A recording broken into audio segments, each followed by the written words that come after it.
తెల్లారే సరికల్లా బల్లూకా సైన్యాన్ని కిష్కిందకు దింపుతున్నమో రాక్షసుల మట్టుబెట్ట వృక్ష జాతి వీరులను తక్షణమే రమ్మన్నాము మా అందరికీ నాయకుడు అంగదుడే ఉండంగా బెంగమాకు లేదయ్యా చెలో చెలో లంక దిక్కు లంకలోకి పోయి వద్దమా రామయ్య సీతమ్మను తీసుకొద్దమా లంకలోకి పోయి వద్దమా అంజన్న సీతమ్మను తీసుకొద్దమా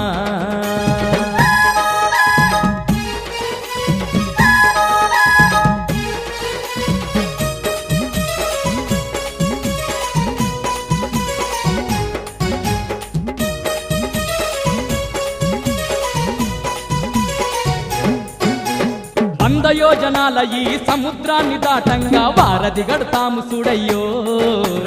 వారధి గడతాము చూడయ్యో రాయి మీద రాయి వేసి బండ మీద